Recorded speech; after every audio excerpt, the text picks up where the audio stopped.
नमस्कार दोस्तों, हमारे YouTube channel one day exam 81 में आप सभी का हार्दिक स्वागत है। आज हम सी-टेट जनवरी 2024 जो 21 जनवरी को सी-टेट परीक्षा होगी उसी के लिए सीडीपी बाल विकास एवं शिक्षा मनोविज्ञान से संबंधित बहुत ही महत्वपूर्ण क्वेश्चन लेकर आए हैं, जो कि बार बार पूछा जाने वाला प्रश्न है। तो इसमें हम देखेंगे कि पियाजे, कोहलबर्ग, वाइगोट्स्की, बंडूरा और नाम चॉम्स्की के अति महत्वपूर्ण क्वेश्चन इसमें लिए गए हैं। तो आप लोग वीडियो को पूरा देखिएगा। अगर वीडियो अच्छा लगे तो वीडियो को लाइक, शेयर और चैनल को सब्सक्राइब करिएगा। तो चलिए शुरुआत करते हैं। पहला प्रश्न आपके सामने है। बच्चे अपनी समझ से विश्व की परिकल्पना करते हैं, ये कथन किसने दिया है? तो आपको बताना है कि यह कथन किसने दिया है। तो इसका राइट आंसर होगा आपका ऑप्शन नंबर बी, पियाजे। पियाजे ने कहा है कि बच्चे अपनी समझ से विश्व की परिकल्पना करते हैं। चलिए दूसरे क्वेश्चन की ओर चलते हैं। अगला क्वेश्चन है,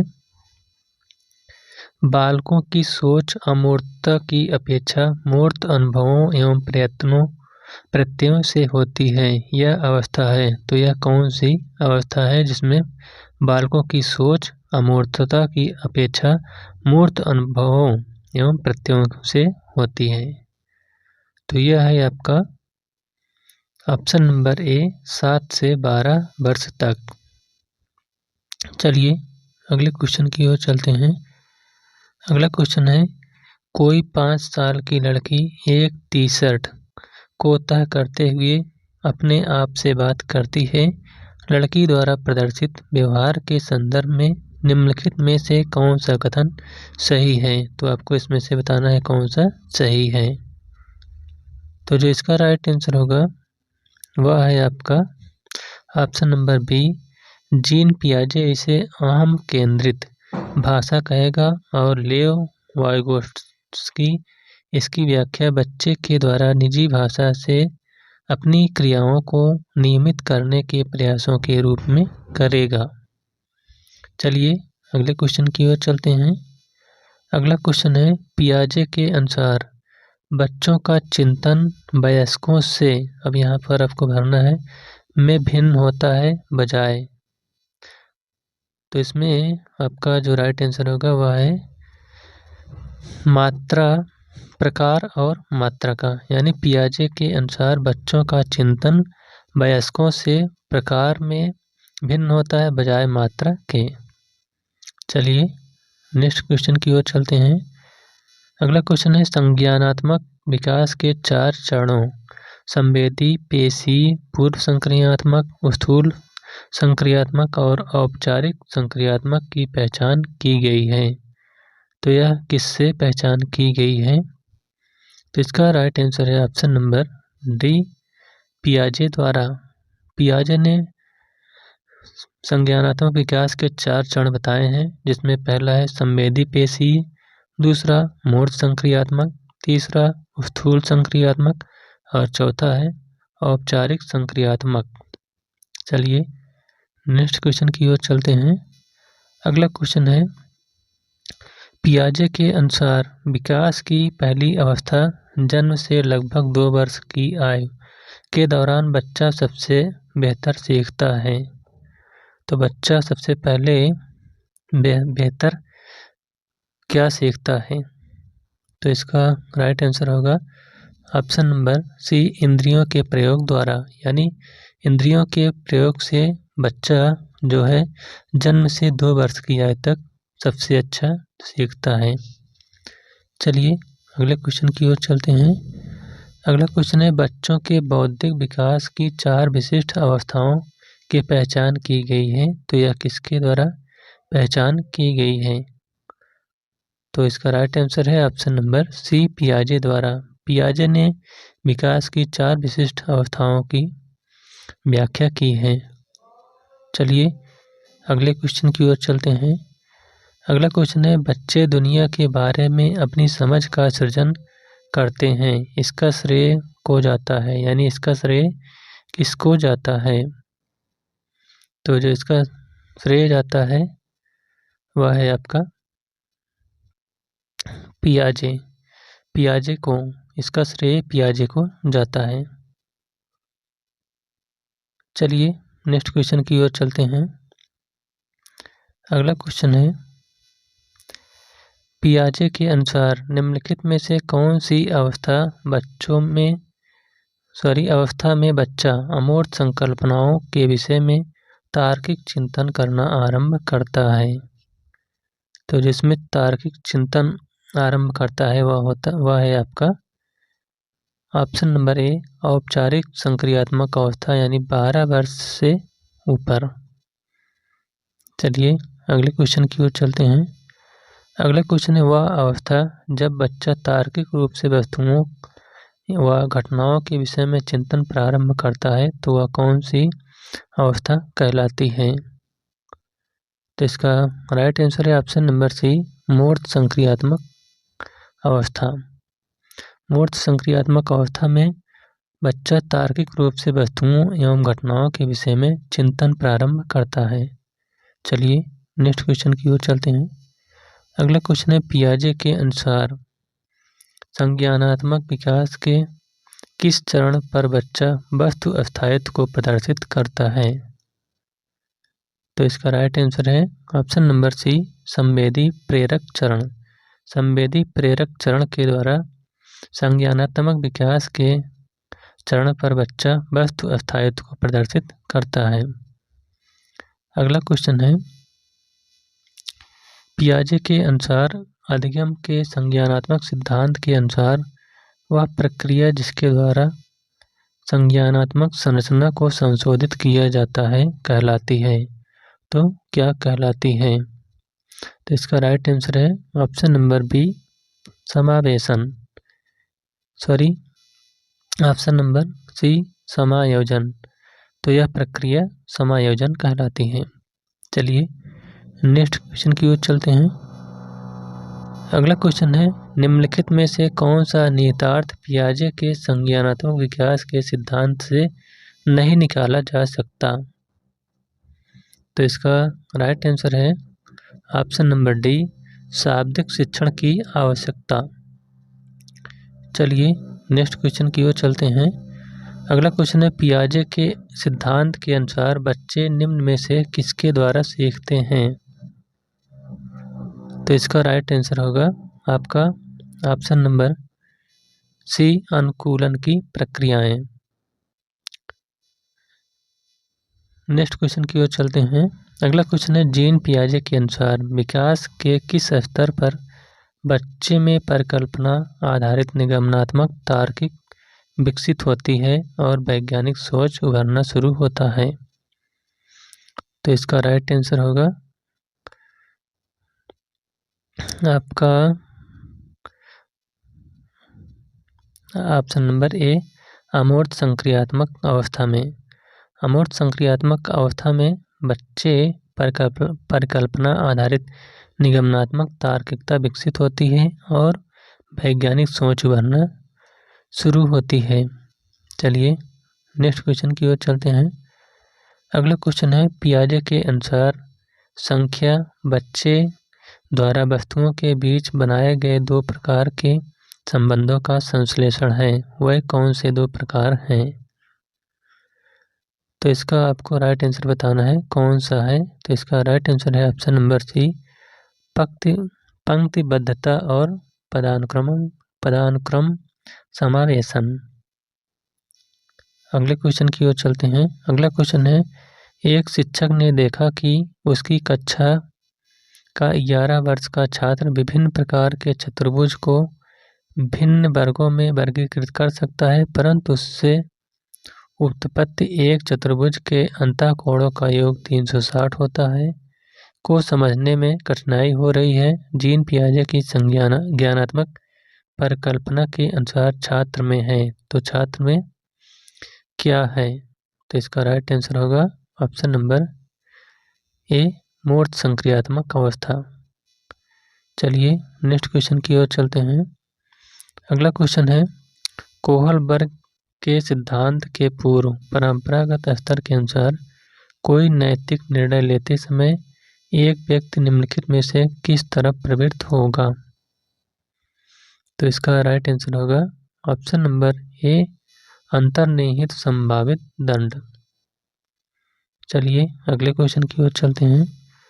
अगला क्वेश्चन है, किसी बच्चे को दिया गया विशिष्ट उत्तर कोहलबर्ग के नैतिक तर्क के सोपानों की विषय वस्तु के किस सोपान के अंतर्गत आएगी? यदि आप ईमानदार हैं तो आपके माता पिता आप पर गर्व करेंगे, इसीलिए आपको ईमानदार रहना चाहिए। तो इसका जो राइट आंसर होगा वह है आपका ऑप्शन नंबर सी, अच्छी लड़की अच्छा लड़का अनुकूलन। चलिए नेक्स्ट क्वेश्चन की ओर चलते हैं। अगला क्वेश्चन है, एक शिक्षक ने देखा कि कक्षा 11 वर्ष का छात्र विभिन्न प्रकार के चतुर्भुज को भिन्न वर्गों में वर्गीकृत कर सकता है, परंतु उसे उत्पत्ति एक चतुर्भुज के अंतःकोणों का योग 360 है को समझने में कठिनाई हो रही। जीन पियाजे की ज्ञानात्मक परिकल्पना के अनुसार छात्र में है, तो वह छात्र में है मूर्त संक्रियात्मक अवस्था। चलिए नेक्स्ट क्वेश्चन की ओर चलते हैं। अगला क्वेश्चन है, राधा अपने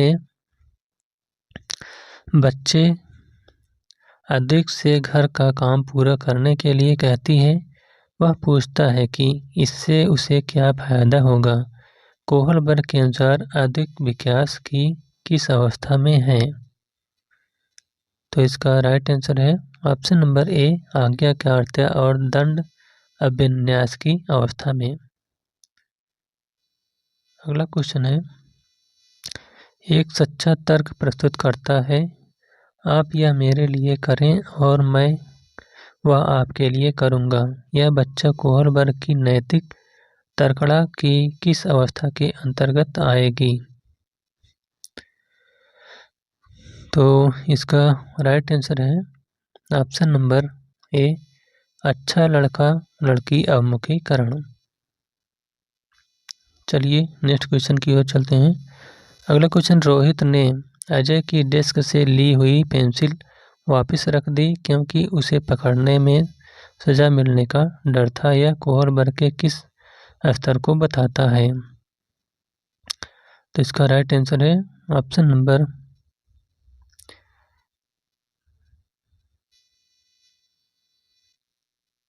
पूर्व संक्रियात्मक अवस्था। चलिए नेक्स्ट क्वेश्चन की ओर चलते हैं। अगला क्वेश्चन है, कोहलबर्ग के अनुसार वह स्तर जिसमें बालक की नैतिकता दंड के भय से नियंत्रित रहती है कहलाती है, तो वह कौन सी अवस्था कहलाती है? तो इसका जो राइट आंसर होगा वह है आपका ऑप्शन नंबर ए, पूर्व नैतिक अवस्था। चलिए नेक्स्ट क्वेश्चन की ओर चलते हैं।